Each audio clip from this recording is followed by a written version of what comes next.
네, 안녕하십니까. 보건복지부 보건급여과 이준규 과장입니다. 어, 자리에 초청해 주셔서 감사하고요. 예, 이 부분에 대해서 많은 분들이 관심을 가지고 있다는 것도 알고 있습니다. 사실 이제 그 보험 측면에서는 이 기존 방식이 아니라 좀 새로운 형태의 그 치료 또는 그 적용되는 도구가 이제 들어옴에 따라서 저희가 이제 이걸 어떤 형태로 보험에서 이제 관리를 해야 되는가 또는 이제 급여를 해야 되는가에 대한 부분을 좀 고민을 하고 있습니다. 사실은 이제 아직 이제 오늘 뭐 이렇게 명확한 답변을 드린다기보다는 저희가 이제 이런 식으로 검토를 하고 있다 정도의, 그리고 고민의 관점에 대해서 저희 말씀을 좀 드릴 거고요. 저희가 이제 이런 부분에 대해서는 특히 이제 오늘 이 디지털 치료제뿐만 아니라 그 AI 영상이나 관련해서도 여러 차례 문제 제기가 돼서 저희가 몇 번의 그 포럼이나 이런 데서도 이제 그 저희의 현재 고민을 좀 말씀드린 적이 있는데요. 그 부분 관련해서도 조금 더 추가가 되고 현재 지금 이 저희의 방향에 대해서 말씀을 좀 드리고자 합니다. 다만 이제 그 디지털 치료제 같은 경우는 특히 이제 그 인지 치료나 이런 부분에 대해서는 현재 근거들이 계속 이제 쌓이고 있어서 저희 입장에서도 이 부분은 분명히 이제 효과성에 대한 부분은 어느 정도 이제 저희가 이제 인정을 하고는 있는데, 문제는 기존과 좀 다른 방식의 이제 지금 말씀을 드리겠지만 그런 부분을 어떻게 저희가 이제 이거를 다루어야 되는 부분이 고민이 좀 있다는 말씀을 좀 드리면서 진행을 해보겠습니다. 이제 건강보험 같은 경우는 뭐 이제 이거를 뭐 따로 더 말씀을 드리는 게 좀 우습긴 하지만, 일단 기본적으로 의료법을 지켜야 된다. 두 번째는 의학적으로 안전해야 한다. 그다음에 유용해야 된다는 게 이제 효과가 있어야 된다는 말씀입니다.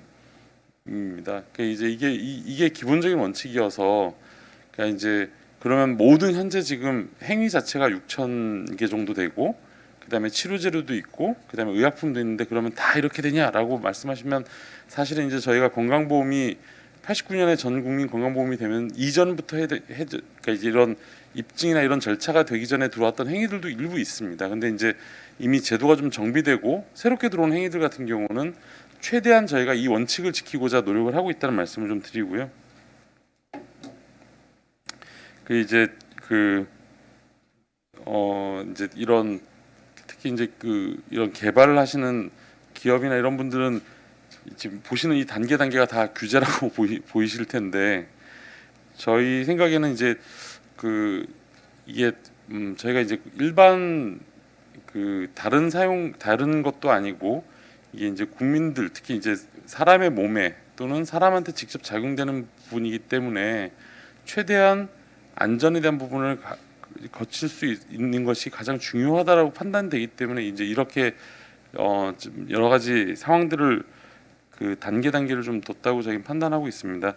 이 부분이 이제 저희가 최대한 불합리한 프로세스는 최대한 줄이려고 지금 노력은 하고 있고요. 근데 이제 모르겠습니다. 이게 이제 이 부분을 그 받아들일 이제 실제로 이 단계를 거쳐야 되는 분들 입장에서는 이게 너무너무 큰 장벽으로 다가올 텐데, 역으로 이제 그렇게 그 이 새로운 기술을 적용받아야 되는 국민들 입장에서는 그게 만약에 하나의 위해가 생기거나 이럴 경우 과연 정부가 무엇을 했냐라고 이제 역으로 물을 수도 있다라는 관점에서 보면, 사실은 이제 이 부분에 좀 지혜로운 관리가 좀 필요하다는 생각은 좀 들고 있습니다. 일단 저희가 이제 그 수가, 그러니까 이제 이걸 이제 리스팅하는 걸 이제 저희가 등재라고 얘기를 하고, 요양급여로 이제 결정하는 그 프로세스에서 몇 가지 이제 저희가 좀 고려해야 될 부분들이, 고려하고 있는 부분들이 좀 있습니다. 첫 번째는 건강보험 같은 경우는 그 이 이제 의료인이 환자분들한테 어떤 행위를 하는가가 중요합니다. 그러니까 예를 들면 어떤 수술을 한다 또는 어떤 치료를 한다고 할 때 그 치료 자체가 중요하지, 그 치료에 어떤 의료기기가 쓰이느냐 이게 아니라 결국은 그 의료 행위가 결국은 어떤 아웃컴을 내느냐가 되게 중요하거든요. 그러면 그 아웃컴을 쓸 때 반드시 이 치료 재료 또는 어떤 의료기기 또는 어떤 의약품이 쓰여서 나오는 그 궁극적인 목적과 관련된 부분에서 효과가 있냐 없냐가 건강보험에서는 급여 여부에 되게 중요합니다. 근데 이제 예를 들어서 이제 어떤 그 의료행위를 하는데 그 의료행위라는 게 기본적으로 공통된 의료행위가 있는데 어떤 경우는 복강경으로 하고 어떤 경우는 로봇 수술을 하는 경우가 있습니다. 근데 이제 저희가 그 의료행위를 하는 기본적인 평균적인 가격을 정해놨는데 만약에 거기에 부과되는 치료재료나 약이 너무 비싸다. 그러면 그거를 현재 평균적인 의료행위 말고 별도로 부가적으로 사용하는 것에 대해서 저희가 별도로 치료 약을 보상할 것인가 말 것인가는 결정은 이제 고민을 별도로 하고 있고요. 물론 약 같은 경우는 이제 결정 기준이 다르기 때문에 이제 아예 약은 좀 별도로 하고 있습니다. 근데 이제 약을 제외한 그 기본적으로 의료 행위에 들어가는 모든 치료제나 이거는 행위라는 관점에 포커스를 두고 있습니다. 그 행위가 목적이 무엇이냐? 그래서 결국은 환자한테 어떻게 효과가 돼서 아웃컴이 어떻게 나타나느냐가 쟁점이고 그 아웃컴이 효과가 있냐 없냐의 관점입니다. 어떤 치료제를 썼냐가 관점은 사실은 아닙니다. 근데 이제 하다 보면 계속 이 의료기기를 이용하면 되게 효과가 있다라고 얘기를 하는데 그 의료기기를 사용하는 목적이 뭐냐? 결국은 치료 그 현재의 상황에 대한 어떤 그 병리적 상황과 그다음에 실제로 그 뭐 무엇인가 행위를 했을 때 거기에 아웃컴이 무엇이냐라는 관점이 좀 있어서 그 이제 오늘도 이제 주제가 되는 이제 디지털 치료제라는 것 자체가 저희가 이제 고민인 것은 이제 이 그 어떻게 이것이 환자한테 결국 아웃컴에 영향을 미치냐의 관점에서 조금 좀 난점이 좀 있다는 말씀을 드리기 위해서 이제 이 말씀을 좀 드리고요. 그다음에 그 안전성, 그러니까 저희가 얘기하는 게 보건의료연구원에서 하고 있는 안전성과 그다음에 그 유효성에 대한 측면뿐만 아니라 실제로 저희 건강보험 입장에서는 전체 국민들이 혜택을 받아야 되는 상황이기 때문에 저희가 일종의 구매자이거든요. 근데 구매자가 그와 유사한 그리고 가격이 상대적으로 저렴한 게 이미 저희가 급여를 하고 있는데 굳이 너무 비싼 거를 대체제를 사용할 거를 우리가 구매해야 되는가라는 고민을 한다는 말씀이 이제 두 번째 얘기입니다. 저희가 이제 건강보험이 가게를 집을 운영하는 이제 저희가 이제 그 가계부를 쓴다고 봤을 때 좀 저렴한 마켓 그 이 동네 시장 가면 좀 저렴한 걸 구매할 수 있는데 굳이 큰 백화점 가서 구매할 거냐라는 관점으로 생각을 하시면 엄청 좋은데라고 얘기하시면 할 수는 있는데 건강보험 입장에서는 전체 국민들한테 적용되기 때문에 굳이 대체제가 있는데 이걸 왜 비싼 걸 우리가 사야 되냐라는 관점으로 고민하고 있다는 말씀을 이제 쉽게 얘기하면 그렇게 생각을 해주시면 될 것 같습니다.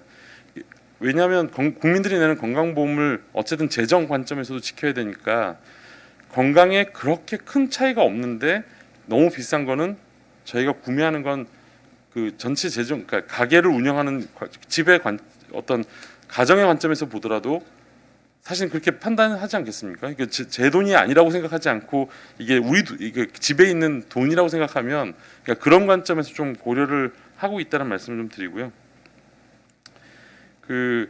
그다음에 이제 이 가장 큰 문제가 되는 게 이제 결국은 어느 정도로 저희가 이걸 만약에 구매할 거면 얼마의 가격에 이걸 사야 되냐라는 관점이 항상 쟁점이 좀 됩니다. 이 부분은 뭐 이게 항상 이제 뭐 약도 그렇고 전체적으로 이제 이런 부분들은 되는데 이제 문제는 이게 그 국민들한테 저희가 더더군다나 우리나라 같은 경우는 이제 단일보험자니까 이 부분을 그 건강보험 관점에서는 가급적이면 이제 저렴한 가격에 공급하는 것을 목적으로 하고 있거든요. 왜냐하면 이제 이게 그러니까 그럴 수밖에 없는 그런 이게 계속 이제 가정의 비율을 들어서 좀 죄송하긴 하지만 그 시장을 장을 보거나 이럴 때도 항상 그런 걸 따지지 않겠습니까? 이제 그런 관점으로 좀 접근하고 있다는 말씀을 좀 드리고요. 마지막으로 그 약 같은 경우는 저희가 이제 제도를 한 10년 전에 바꿨습니다. 그래서 이제 약은 식약처에서 허가를 받으면 일단 시장에서 다 판매가 가능합니다. 그래서 그거를 제약 회사가 그 가격을 정하고 좀 받아도 법적으로 문제가 안 됩니다.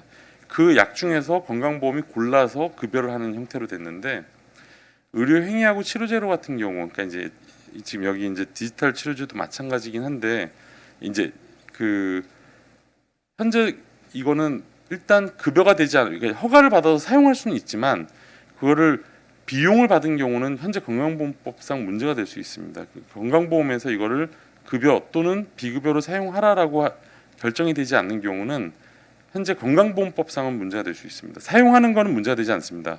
그 비용과 상관없이 의료인이 그 이 치료제로 허가를 받았으니 사용하겠다고 하는 것 그 자체로는 문제가 안 되는데 만약에 그거에 대해서 반대급부로 환자한테 비용을 받거나 이런 경우에 건강보험법상 문제가 될 수 있다. 그래서 그 부분이 현재 좀 이걸 납득하시기 되게 어려운 부분들이 있는데 왜냐하면 현재 의료행위나 치료제로 같은 경우는 이 부분이 이제 현장에서 그 특히 그 국민들 입장에서는 그 상대적으로 그 정보의 어떤 비대칭 이런 문제 때문에 그러니까 좀 뭐랄까 어떻게 보면 규제 형태로 다가갈 수 있다 이런 말씀을 좀 드리고요. 어쨌든 약과는 다르지만 약과는 많이 다르고 의료 행위 또 그다음에 치료제로는 건강보험법 비용과 관련된 부분에 있어서는 현재 좀 그 네거티브 리스트를 가지고 있다는 말씀을 좀 드리겠습니다. 근데 이제 또 하나는 그 현재 이 급여가 되는 것보다는 현장에서 특히 치료제료 같은 경우는 비급여를 훨씬 더 선호하는 게 일반적입니다. 그래서 이제 저희 같은 경우는 계속 저희가 이제 현 정부도 그렇지만 보장성 강화를 통해서 건강 이 치료를 받는 데 있어서 본인 부담을 줄이는 게 되게 궁극적인 목표인데 이런 현장에 더 비급여를 선호하는 이런 부분들 때문에 사실은 좀 계속 그 갈등 관계가 좀 존재한다라는 말씀 좀 있고요. 나머지는 뭐 뒤에 이제 진행하면서 말씀을 좀 드리도록 하겠습니다. 현재 그 혁신의료기술 관련된 부분은 저희가 신의료기술에서 보면 현재 아시는 바와 같이 한 9개 기술 정도가 지금 혁신의료기술로 지금 등재 이게 저희가 이제 제시되어 있고요. 그 다음에 저희가 신의료기술 쪽에서 할 때 실제로 잠재성이란 부분이 좀 되게 어떻게 보면 묵시적이긴 하지만 명시적으로 뭔가를 낼 수는 없지만 이런 경우에는 저희가 그 추가적으로 이제 일단 이걸 평가해서 그 선제적으로 좀 들어올 수 있는 제도가 물론 제한적이긴 하지만 열려 있다라는 말씀을 좀 드리겠습니다. 이제 여기서부터 제가 이제 주어진 시간이 있기 때문에 제가 중간 이제 넘어가면서 얘기를 할 텐데 이 부분만 이제 말씀을 좀 드리면 일단 첫 번째 저희가 검토하는 거에서 이제 좀 쟁점입니다. 일단 이 디지털 치료제 허가 조건 자체는 이제 의사 처방이 이제 전제된 의료기기다 디바이스다라는 게 있는데 문제는 이제 현재 그것이 현재 그 기존에 있는 표준 치료 우리가 이제 컨벤셔널한 어떤 그 치료 고식적인 치료 자체하고 이제 비교가 되지 않으니까 현재 이 치료 재료가 이제 비교하기가 좀 쉽지 않은 그런 상황이 좀 있습니다. 이게 치료적 위치라고 저희가 얘기를 하는데 이게 어떻게 말씀을 드리는 게 이해가 쉬울지 모르겠는데 현재 기본적으로는 의사 처방이 전제되고 있는데 현재 기존 표준 치료와 비교가 쉽지 않아서 어쨌든 그 부분이 좀 치료적 위치라는 관점에서 좀 고민이 되고 있고요. 그 다음에 문제는 통상적으로는 뭐 약은 당연히 이제 처방하면 환자가 이제 드신다라는 관점이 있으니까 그렇긴 한데 이 부분에 이제 처방 후에 환자가 사용하는 방식이거든요. 이제 그러면 이 사용하는 거에 대한 팔로업, 그러니까 약은 안 드시면 이 드시거나 안 드시거나라는 관점에서 사실은 약을 처방받고 예를 들면 당뇨병 환자인데 약을 안 드시는 경우도 있죠. 근데 이제 처방하는 경우에 그걸 드신다는 걸 전제로 일단 처방하거든요. 근데 이 디지털 치료 같은 경우는 우리 통상적으로 약은 먹는다라는 게 너무 사람들이 그냥 암묵적으로 다 인정하는 거지 않습니까? 근데 이 디지털 치료체는 환자가 사용한다는 관점이어서 이게 좀 달라요. 현재 우리 통상적인 어떤 의사와 환자 관계 그리고 환자의 역할의 관점에서 조금 달라서 이 부분이 이제 좀 이걸 우리가 어떻게 이제 적용됐다라고 판단할 수 있을지 그런 부분에서 좀 고민이 있다는 말씀을 좀 드리고요. 그 다음에 현재 지금 저희가 뭐 예를 들면 뭐 그 얘기가 적당한지 모르겠지만 인지행동 치료라는 게 현재 좀 존재하지 않습니까? 근데 그 인지행동 치료와 또 병행해서 이 치료제가 예를 들면 예컨대 디지털 치료제가 병행하면 이건 뭐지? 예를 들면 이제 이렇게 되는 상황들이 좀 있는 거죠. 그런 부분들이 이럴 땐 이걸 어떻게 판단해 줘야 되는 거지라는 그런 그 좀 이렇게 이제 저희 뭐 심평원이나 그다음에 저희 담당들이 봤을 때는 통상적인 어떤 그 치료제를 우리가 들어오는 거와는 조금 이 고민의 지점이 좀 달라지는 그런 차원들이 좀 생긴다라는 말씀을 좀 드립니다.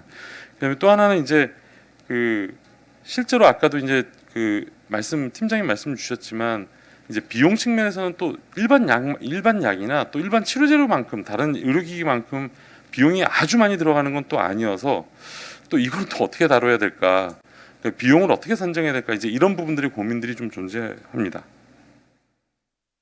요건 이제 요 부분은 간략하게 넘어갈 텐데요.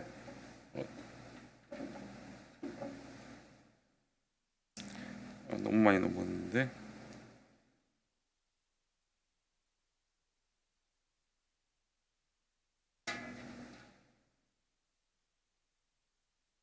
네.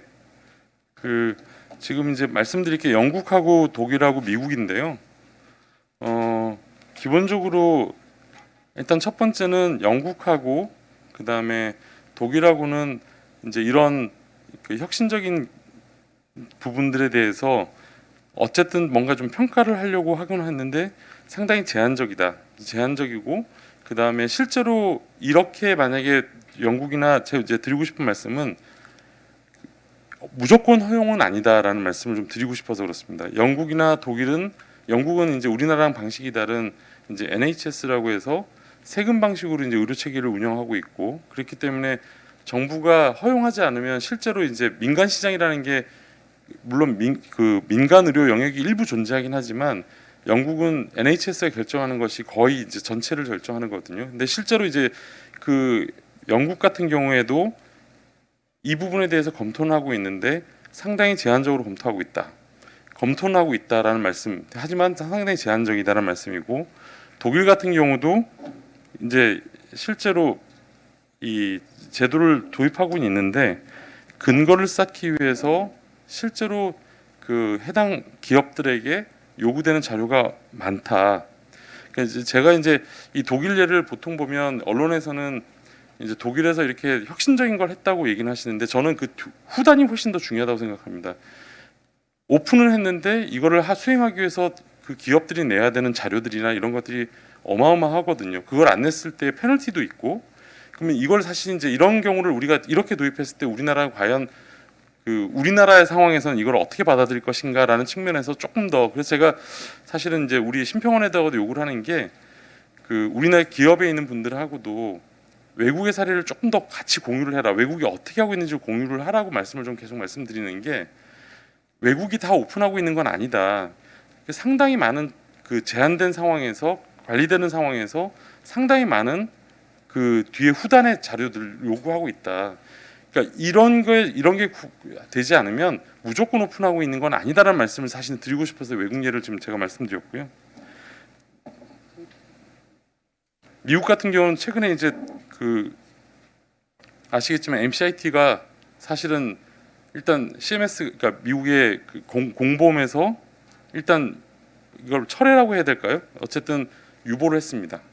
기본적으로 저희 생각에는 여기도 고민이 되게 많은 것 같아요. 근데 이제 이게 왜냐하면 그 이제 말씀 주시는 게 제가 이제 우리 건강보험에서도 그렇기 때문에 안 하겠다는 말씀을 드리고 싶은 게 아니라 그만큼 그 고민의 요소가 많다. 그리고 CMS가 되게 그러니까 미국의 이제 이 메디케어, 메디케이드를 관리하는 이 서비스를 하는 곳에서도 고민은 뭐냐면, 물론 이거 말고 민간보험에서는 할 수도 있습니다. 왜냐하면 미국 같은 경우는 이제 민간보험이 훨씬 더 우세하니까. 근데 이 공보험이 중요한 건 뭐냐면 공보험에서 이걸 인정받으면 인정을 받은 거거든요. 그러니까 이제 FDA를 통과해서 실제로 CMS가 이걸 구매를 하면 그 자체가 어떻게 보면 제품에 대한 유효성, 안전성을 다 인정했다고 판단하는 건데, 그 절차, 지금 MCIT와 관련된 이 절차 자체가 그 일단 CMS가 보류한 건 그만큼 난점들이, 그러니까 도입하는 데 난점들이 많다라는 얘기를 하는 것 같습니다. 아주 혁신적이어서 다들 환호를 했고 저희도 되게 많이 주시를 했었는데 이 실제로 이제 이 9월달에 저희가 이 CMS가 낸 걸 보고 저희도 사실은 담당자랑 좀 저희가 한번 얘기를 좀 해봤으면 도대체 네가 하는 고민이 뭐냐, 이제 그걸 좀 들어보고 싶은 느낌이 들 정도로 좀 했었거든요. 근데 어쨌든 제가 이제 지금 말씀을 계속 드린 건 뭐냐면 저희가 그 결국은 외국도 이 혁신 기술이 어떤 이 혁신적이고 세상이 바뀌는 거에 대한 부분을 받아들이긴 하지만 이것이 사람들한테 쓰이는 거기 때문에 되게 조심스럽다라는 말씀을 드리려고 하는 거고, 저희도 그렇기 때문에 상당히 좀 난점이 있고, 그렇지만 저희가 어쨌든 한 걸음은 나가야 되기 때문에 지금 저희도 고민을 하고 있다는 말씀을 드리면서 이게 이제 예를 들면 우리가 주로 드는 이 외국도 이렇게 쉽게 생각하고 있지는 않은 것 같다라는 걸 좀 말씀드리려고 좀 자료를 드렸습니다.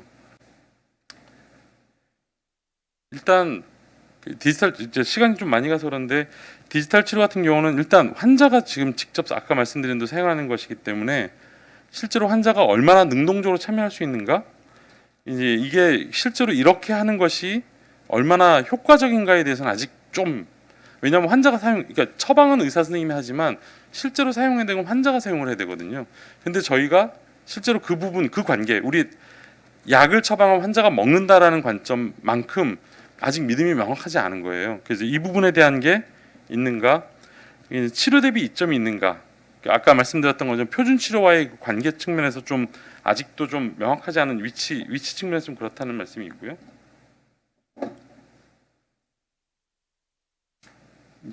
예. 그다음에 그 비용 효과 측면에서도 이거를 그 실제로 직접적으로 비교하기가 쉽지 않아서 현재까지는 아직 아마 전 세계적으로도 이 간접적인 결과를 통해서 하고 있는 것 같습니다. 그래서 이제 이런 부분들이 사실은 좀 저희들이 보기엔 좀 난점들이 좀 있어요. 그러니까 기존에 차라리 근거가 없다, 예를 들면 그런 게 아니라 기존과는 좀 다르게 지금 이제 효과를 좀 얘기를 하다 보니까 좀 그런 측면이 있어서요. 저희의 고민은 뭐냐면 이게 지금 현재 가장 큰 난점인데 건강보험이 지금까지 가지고 있던 관점하고 기술 혁신과 관련된 관점이 조금 이거 약간 뭐랄까요, 그 절충 또는 이렇게 만나는 지점이 이렇게 쉽지 않은 부분들이 좀 있어서 저희가 고민을 하고 있다는 말씀인데, 통상적으로는 이제 보편적으로 모든 사람한테 시행 가능해야 되고, 그 다음에 포괄적으로 다 이제 이 동일하게 적용될 수 있어야 되고, 치료 효과적이어야 되고, 비용 효과적이어야 된다는 게 아주 통상적인, 그러니까 아주 전통적으로 건강보험에 있는 분들은 건강보험공단이든 심평원이든 복지부에 저같이 건강보험국에 있는 사람들은 그냥 아주 머릿속에 기본적으로 가지고 있는 생각들이거든요.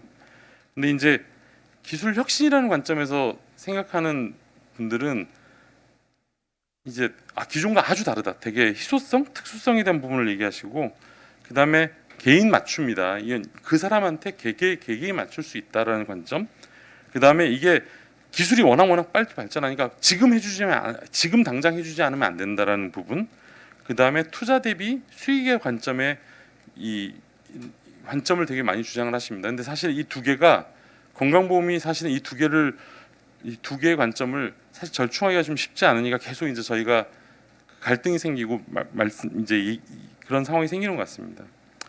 일단 이제 이런 난점이 있음에도 불구하고 일단 저희가 지금까지 판단하는 거는 어쨌든 디지털 치료제, 그러니까 SAMD 같은 경우는 일단 특정 분야에 대해서는 효과가 있다라는 논문들이 지금 나오고 있고요. 그 부분에 대해서 상당히 유의미하다라는 것들이 저희도 인지를 하고 있다는 측면에서 지금 이 부분 도입 필요성에 대해서는 지금 공감대를 갖고 있다라는 말씀을 좀 드리겠습니다. 이제 마지막인데요. 저희가 이제 이거를 건강보험을 적용한다면 아마 이제 그 기기별로 아마 사용과 목적이 좀 다르니까 아마 기기별로 아마 평가를 하고 아마 등재를 하게 될 것 같습니다. 이것도 이제 확정된 건 아니고 지금 현재까지의 고민을 지금 저희가 말씀드린 것은 좀 바뀔 수 있다라는 말씀을 드리고요.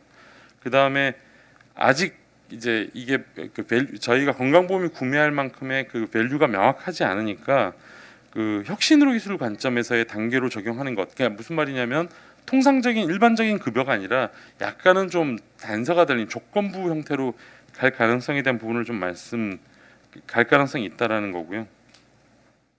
만약 정식으로 등재를 할 때면 표준 치료, 아까 말씀드렸지만 기존의 그런 치료들이 이미 대체화, 그러니까 기존 치료가 있는데 그 치료 대비 효과가 분명하다라는 게 입증되지 않으면 아마 정식으로 가긴 쉽지 않을 것 같다라는 말씀 드립니다. 이제 이게 뒤에 조건은 뭐 치료 효과에 대한 입증에 대한 부분이고요. 그 다음에 이게 사용과 관련된 부분인데 이제 약은 이런 걸 안 따집니다. 환자가 먹냐 안 먹냐를 따지지 않고 일단 처방하면 급여를 해주지 않습니까? 물론 나중에 이제 그 환자가 그걸 뭐라 그러죠? 컴플라이언스를 환자가 이제 실제로 의사가 지시한 대로 했느냐라는 부분이 중요하니까 환자 교육을 해야 된다는 관점으로 저희가 이제 뭐 주기적으로 약을 먹었냐, 매일 당뇨약을 먹냐, 매일 고혈압 약을 먹냐 이런 게 그 또 다른 이제 그 연구 주제이긴 한데 이 부분은 저희가 좀 새로운 영역인 거예요. 그러니까 환자가 그 어떤 앱을 사용했냐 안 했냐를 어떻게 따져야 되냐. 약 같은 경우는 이제 그 실제로 이제 뭐 혈액 검사를 하면 약을 얼마나 먹었는지 이제 검사가 가능한데 이건 사용했는지 안 했는지를 어떻게 알 수 있을까? 물론 추적하면 알 수 있겠죠. 근데 이제 그런 부분들에 대한 이걸 어떻게 반영해야 되고 그만큼을 수가에 어떻게 반영해야 되는 거냐라는 부분입니다. 그리고 이제 결국은 사용량 관리가 사용하지 않으면 실제로 효과는 없는 거니까 이걸 수가에 나중에 이제 연동을 어떻게 할 건지 이제 이런 부분들을 좀 고민하고 있다는 말씀을 좀 드리겠습니다.